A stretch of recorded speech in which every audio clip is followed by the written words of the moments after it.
You ever heard the rule, never go to bed angry? Or don't ever raise your voice? Or always say, I feel instead of you did? It sounds nice in theory, and I'm a therapist, so I get the idea of having tactics for couples communication, but so many times these rules, especially if I just follow them as tactical blind scripts, they make things worse. And a lot of times these rules aren't even our rules. We've just absorbed them. So today we're going to talk about how to have true rules of engagement, how to have healthy conflict with your spouse. What does that look like? And more importantly, when should you break the rules of engagement? Stay tuned. My name is Dr. Gregory Donahue, and this is Zen for Men. Men's mental health put into action. Real, practical change. If you're here, you probably have more questions about men's mental health, or maybe about relationships in general. That's why I wrote the book, Get Out of Your Head and Start Living, your survival guide to men's mental health. It's the fundamentals of the how-to question. When someone told me to be more empathetic, to self-regulate better, or to be more self-aware, this is how I got from no skill to feeling competent, confident, and comfortable in my mental health. I will put a link to that book in the description below. So most of us will end up fighting and having conflict by default, even if one of those defaults is conflict is a bad thing. So when we sense conflict coming up, we're fighting by what we've been taught to fight by. These very invisible, I call them like my subconscious 10 commandments. And I didn't create these, I inherited them from my family. Things like don't ever raise your voice. Don't complain. Don't blame the other person. Always take ownership for what you did. Don't go to bed angry. Never interrupt the other person. But are they working in our relationship? That is something that took me too long to question. I was so set that my rules of engagement, my subconscious 10 commandments, were the right way to have conflict. If only my partner would get on board, then it would all work out. And of course, as you can imagine, my wife had her own subconscious 10 commandments based on how she thought healthy conflict should go, and we did not align. So here's a truth that I loved hearing. I was listening to a podcast the other day, and I heard the phrase, the number one definition of mental health, mental illness, is the difference of rigidity versus flexibility. Mental rigidity versus mental flexibility. And I really like that approach. Mental health really is about whatever we're so rigid, we have no input. We don't receive other people's input. We don't flex it. It has to be this way. And it's amazing how we will do this without even realizing it. It'll even seem like a virtue. It'll seem like this is the right way to do things. But if we stay rigid and we expect other people to rigidly conform, it's at that point that we actually deviate from mental health. Mental and emotional flexibility is one of the easiest and simplest definitions of is it healthy or is it not? So one rule of thumb here is if you're in conflict, if there's something that you're holding on to rigidly as a rule of communication, it's actually disconnecting you from the person. And I'll give an example of this. So I just realized, shamedly a little bit too recently, that I had a rule of no complaining. Do not complain. Complaining means you're an immature person. It means that you're negative. So in communication, anytime that my wife would walk in the room and either complain about how she was hurting, I would never shame her. I'm more the people-pleasing type, so I would usually just listen, but in my brain, subconscious 10 commandment, she broke one of them. She complained because I wouldn't complain. I push through a ton of stuff. I ignore pain. If something happens and I'm not happy with it, or if something happens and I'm uncomfortable, it is amazing how I will, by training, push past it as if that makes me a more mature person because I endured and I didn't complain. So when my wife chose to complain, I was marking it on this list of, oh, there she goes. I am enduring her. I am putting up with her because she broke a rule. She complained. I am more mature than she is. Now, I never would have thought that out loud. I would have told anyone that complaining is fine, but here's what you would notice. And my wife would say this about me all the time. I was consistently annoyed, and I would blow up every once in a while about how negative she was or how much she would complain. And the real kicker was, it wasn't just that had a pet peeve about her. It was a rule that I put myself to. And that's the important part. She would tell you, I never complain, that I don't complain at all. And that is one of the dead giveaways, that not only is it a pet peeve that I have about her that I keep hidden and subconscious, but I never complain. That means it's a rule. It's a rigid rule that I put myself to, that not complaining equals mature person. And that's simply not the case. It's an old rule. Complaining is just an expression of emotions. Now, what I was trying to get to was this idea of a person who never tries to change their environment, is only negative. That, yes, can get toxic. However, the expression of complaining, my wife is kick-ass with complaining about something, but she still does what she needs to do. It's not like her actions are lazy or not taking ownership. So I was cutting myself off from an expression of emotions and not tying it to what it actually should be. I was being rigid about the expression. That was my rule. Don't complain. So other common ones I hear all the way are, I'm not allowed to walk away from a fight, so I'm going to have to stay and endure it. And I see people put up with stuff that they should be speaking up or something. So what'll happen is, I'm not allowed to walk away, so I'm just going to stay until I explode.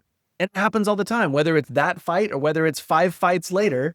There's that internal rule of, I'm not allowed to walk away from a fight. Or there's another one of, I'm not supposed to react emotionally or cry or get loud, so I'm going to bottle it. And then I become resentful because I feel like I'm never heard or never get a chance to speak up. It's those little rules that annoy us when our partner breaks those little rules, but we're holding ourselves to those rules so aggressively. It gives me permission to not only disconnect from my wife, but also disconnect from myself. I am forcing the part of me that wants to complain. I'm forcing the part of me that wants to not endure this conflict down and suppressing it rather than listening with curiosity. It's the rigidity of our conflict rules that leads to disconnection with self and disconnection from our partner. So let's look at healthy conflict. Healthy conflict should have a flexible structure based on unique me and unique partner and anyone else we deal with. But I'll be honest, almost all of the ways that we should be flexible needs to be especially with our romantic partner. We need our prefrontal cortex. Our prefrontal cortex is the part of us that is fair, reasonable, and we need that structure of analyzing and logical with 99% of our relationships. But when it comes to romantic, one of our main goals is to release oxytocin. Oxytocin is the bonding chemical, and that's only released in the limbic system, the emotional system of our brain. So if you ever hear, I don't feel like you're emotionally present, I feel like you're disconnected, you're not here with me right now, you're not listening to me, almost all of that is a complaint by one partner or the other that there's no oxytocin in that conversation, which means that usually the guy is forcing himself into the prefrontal cortex, analytical, fair, reasonable, rigid rules. So in good conflict, we need to forget the rules, especially in romantic partners. And that seems odd and scary, but we need to go flexible to what is true for me and what is true for her and focus on building connection regardless of the rules, regardless of the script. And that's much harder to do. It is easy to throw out a script and say, I follow the script, you blew up, so you're the problem, not me. That doesn't lead to connection. Get rid of the rules and focus on what is going to help us build connection uniquely between the two of us. And that takes both people. So a good rule for a fight might be, if either of us needs to take a break, let's just take one. Let's just promise to get back within 30 minutes or less. Or instead of saying, no, you're going to stay and work this out with me, you staying and working it out usually comes from a trauma response of someone leaving and never coming back. But each of us needs to speak up for what we need regularly, but then re-engage. So let's pause all of this and take stock of where you're coming from. So I want you to ask yourself, what rules have I been following in a fight? And let's just say conversations in general. And I want you to be specific to romantic relationships. What rules do I expect my significant other to follow? And as a result, I know that I expect myself to follow? What rules have I been following and expect the other one to follow as well? Question 2, whose voice taught me that? Where in my history, where in my examples, a TV show, caregivers, relatives, anywhere, where did I learn that? Whose voice taught me that rule? And the next, does that rule actually create connection, or does it just avoid discomfort? Does that rule actually promote connection, or does it avoid discomfort? So being more open. So the things that usually come up is if we're just screaming at each other, or if it goes to like yelling and hitting, what's the point? You're right.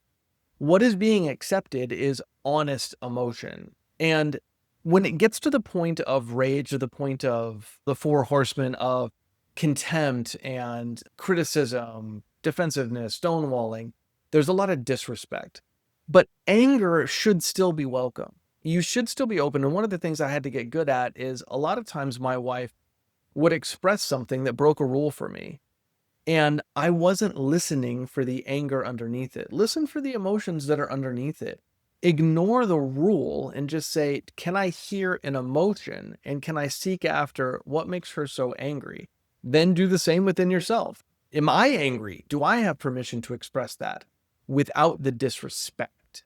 So how do we have mutual respect with validating every inch of the strong emotion, owning it and talking about it? Another important rule for healthy communication is connection is more important than being right. So many times, if we're in prefrontal cortex, our goal is this collaboration. Did we accommodate each other? And that's not the goal. In couples communication, the goal is, do we feel more connected after this conversation or less?